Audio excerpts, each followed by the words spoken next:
ओम बच्चों, मेरा नाम जितेश कुमार है। आज हम लोग पेयर ऑफ स्ट्रेट लाइन को आगे बढ़ाएंगे। अभी तक के क्लासेस में पेयर ऑफ स्ट्रेट लाइन्स में हमने देखा है पेयर ऑफ स्ट्रेट लाइन किसको बोला जाता है, तो कोनिक सेक्शन ही होता है। एंड इसके कंबाइंड इक्वेशन कैसे लिखे जाते हैं वो टेक्निक्स हम लोगों ने सीखा है। And pair of straight line passing through origin देखा हम लोगों ने, कैसे एक homogeneous equation in two variable x and y of degree 2 represents combined equation of pair of straight line passing through origin. And उसके आधार पे हम लोग प्रॉब्लम्स कर रहे थे कि नहीं, बहुत सारे प्रॉब्लम्स हम लोगों ने किया था। आज प्रॉब्लम्स को ही आगे बढ़ाएंगे, नंबर प्लस को ही आगे बढ़ाएंगे। क्वेश्चन नंबर 3 तक तो ऑलरेडी हम लोगों ने किया हुआ है। क्वेश्चन नंबर 4 को बढ़ाएंगे। सो क्वेश्चन नंबर 4 के 1 को देखते हैं हम लोग यहाँ पे।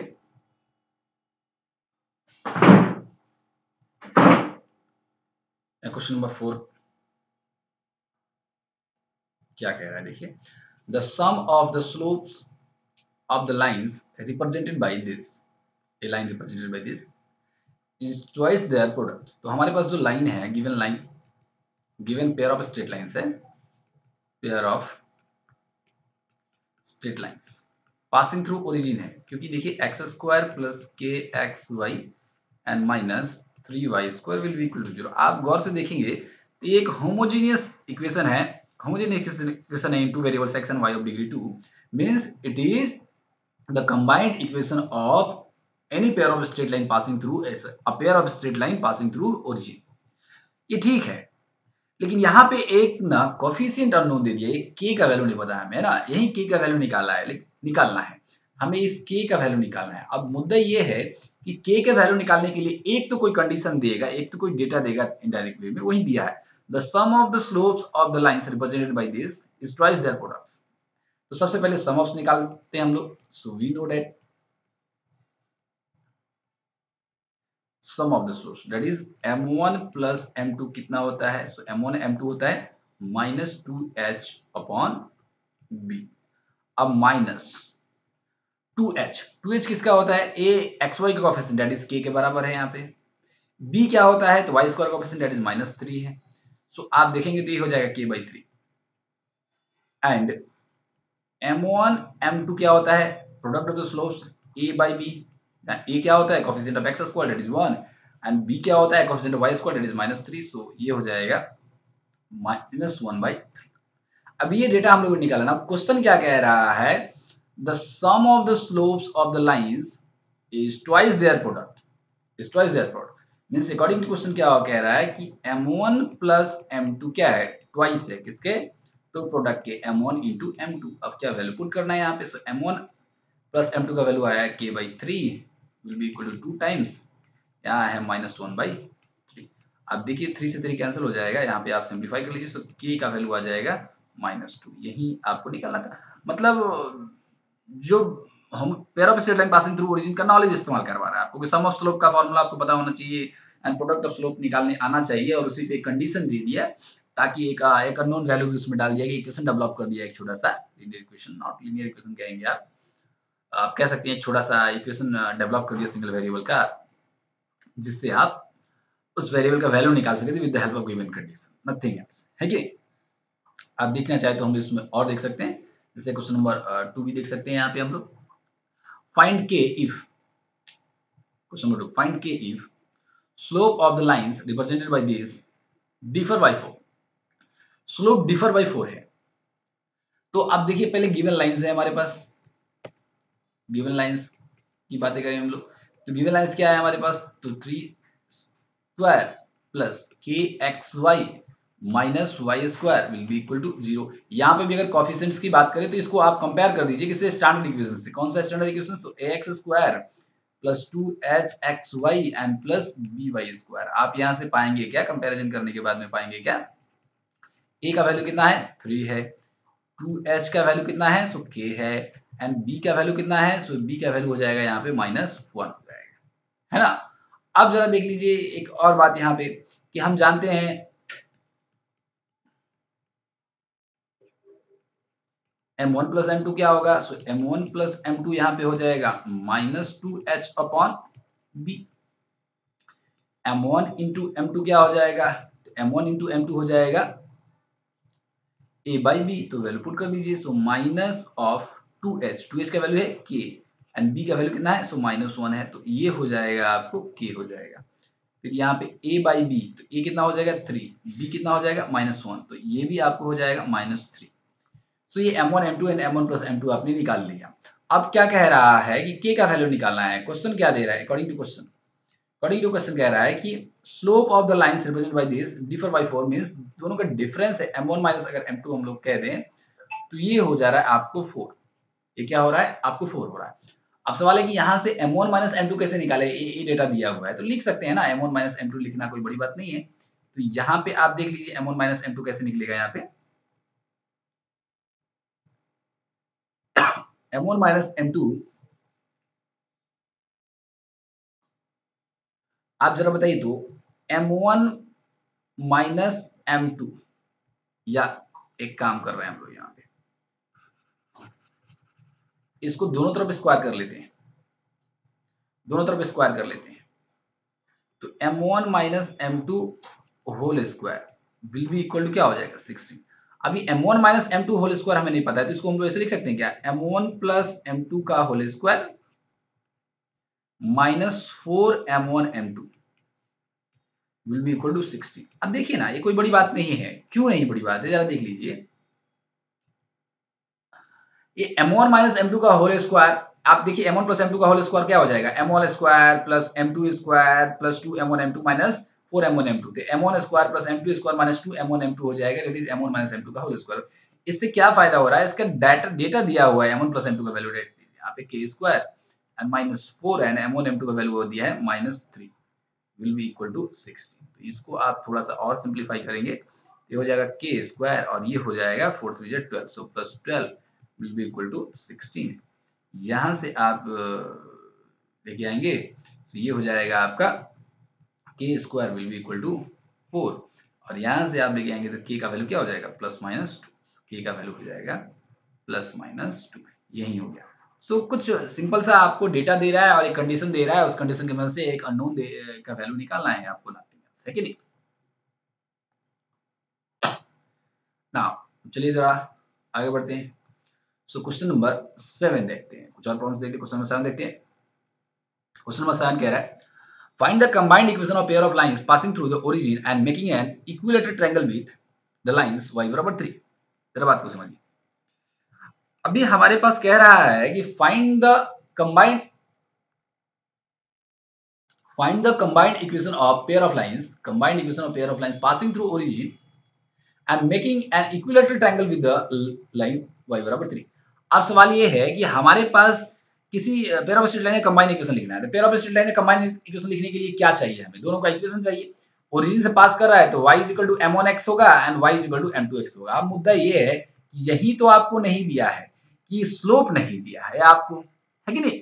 दोनों लाइन का स्लोप कैसे निकाले? वो स्लोप आपको दिया है इनडायरेक्ट वे में। कैसे दिया हुआ है? कह रहा है ओरिजिन तो है and making equilateral triangle with the line y बराबर 3। ये जो पेयर ऑफ स्ट्रेट लाइन है वो किसी इक्विलैटरल ट्रायंगल का दो साइड है और एक साइड है y बराबर 3, है कि नहीं। y बराबर 3 एक इक्वेशन है कि नहीं, इसके साथ मिलके वो इक्विलैटरल ट्रायंगल बना रहा है। अब चलिए इसको हम लोग थोड़ा जरा ड्रॉ करेंगे। तो आप देख लीजिए यहाँ पे, ये हमारा x एक्सिस हो गया, ये हमारा y एक्सिस हो गया। आप ऐसे ले लेंगे, x एक्सिस हो गया, y एक्सिस हो गया। सबसे पहले तो आप y बराबर 3 ड्रॉ कर लीजिए। तो y बराबर 3 क्या होगा? y बराबर 3 एक लाइन होगा पैरेलल टू x एक्सिस। आप कहेंगे दिस इज y बराबर 3 एंड जहां की ये डिस्टेंस आपका 3 होगा। अब इस लाइन के साथ इक्विलैटरल ट्रायंगल बनाना है दो ऐसे लाइन का जो ओरिजिन से पास कर रहा है, अब इस बात को आपको समझना है।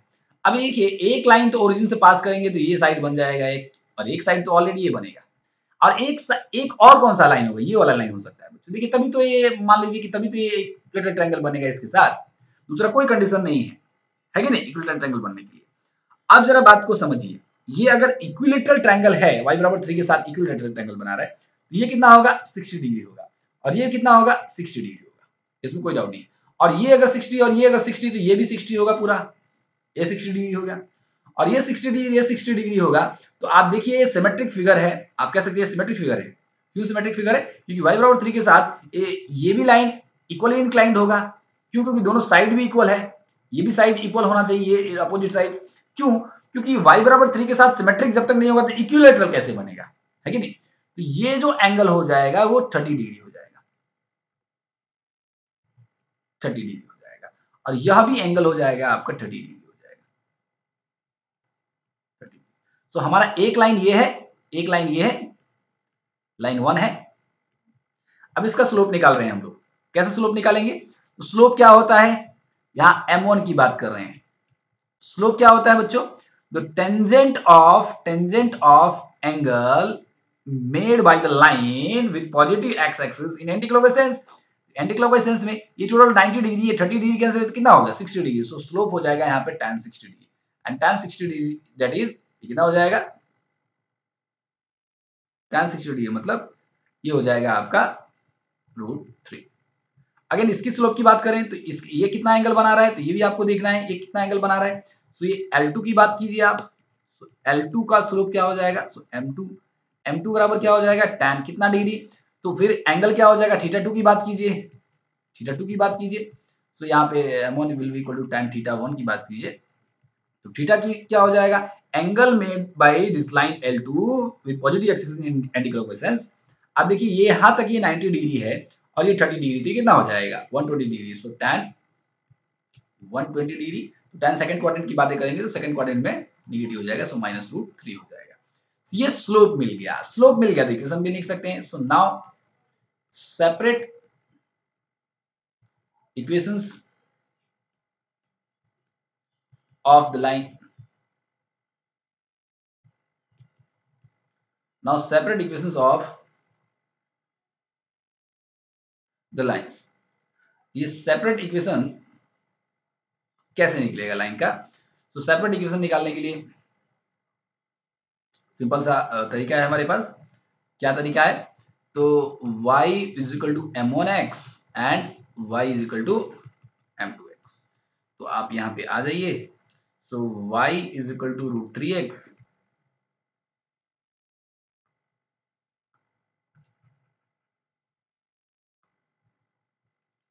y is equal to √3x and y is equal to -√3x। इसको और थोड़ा सा सिंप्लीफाई कर लीजिएगा, तो ये क्या हो जाएगा, √3x को इधर लेके आइए, √3x minus y will be equal to 0 and √3x को इधर लेके आएंगे, so √3x plus y will be equal to 0, will be equal to 0। Now combined equation लिख सकते हैं हम लोग। Now combined equation of required pair of straight line is √3x minus y into √3x plus y will be equal to 0। यहाँ से आप apply करेंगे तो a plus b into a minus b, a square minus b square हो जाएगा, date is यहाँ पे 3x² हो जाएगा एंड माइनस वाई स्क्वायर बराबर 0। तो ये हो जाएगा आपको required combined equation of required pair of straight lines, है कि नहीं। नॉर्मल जो चीजें हम लोगों ने सीखा है उसी के आधार पे हम लोग प्रॉब्लम्स कर रहे हैं यहाँ पे। चलिए कुछ और प्रॉब्लम्स आगे बढ़ाते हैं हम लोग। एक और प्रॉब्लम देखते हैं, क्वेश्चन नंबर 9। क्वेश्चन नंबर 9 देखते हैं। If one of the lines given by this bisect an angle between coordinate axis, bisect an angle between coordinate axis, then so that a plus b का whole square will be equal to 4h²। अब जरा देखिए यहाँ पे क्या कह रहा है, एक given pair of straight lines है, यहाँ पे given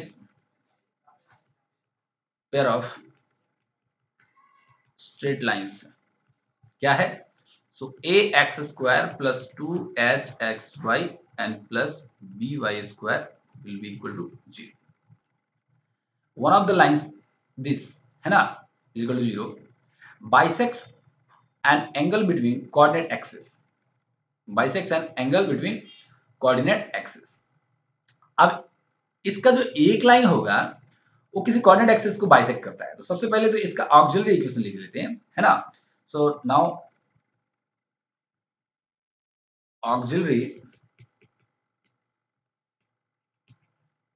equation of the straight line auxiliary equation of the pair of straight lines, कौन सा? So ax square plus 2hxy plus by square will be equal to 0 is, तो क्या होगा? Auxiliary equation होता है bm square plus 2hm plus a will be equal to 0। Auxiliary equation, auxiliary equation किसको बोलते हैं? ये ऑक्सिलरी इक्वेशन m में क्वाड्रेटिक इक्वेशन है, तो इसको सॉल्व करने के बाद में जो m के दो वैल्यू होते हैं वही in pair of straight line के स्लोप्स होते हैं, है ना। अब सवाल है कि इसमें से एक लाइन कोऑर्डिनेट एक्सिस को बाइसेक्ट कर रहा है, इसका मतलब जरा बात को समझिए।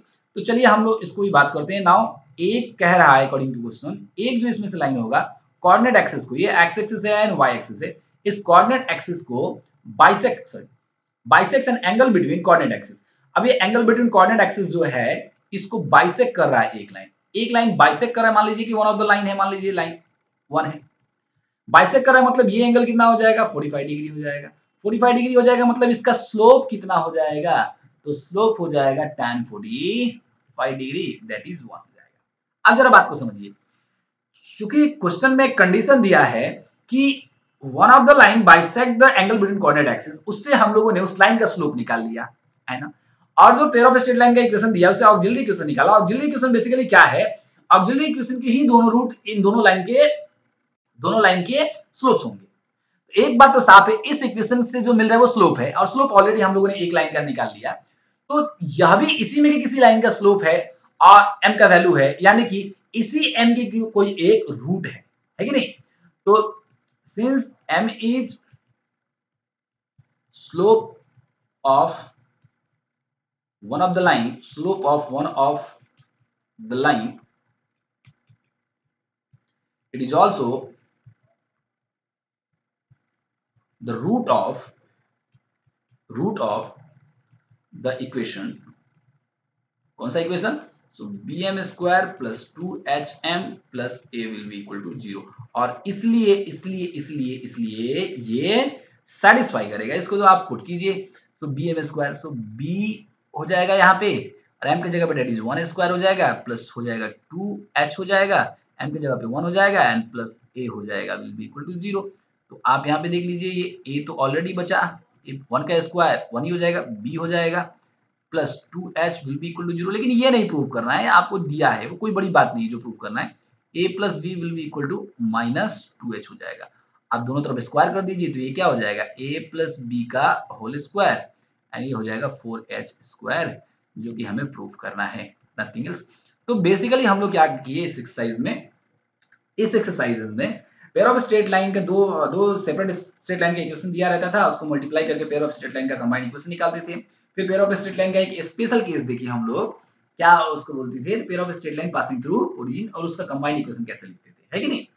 और साथ ही में अगर कोई एक homogeneous equation into variable section y of degree 2 है, तो वह रिप्रेजेंट कर रहा है pair of straight line passing through origin.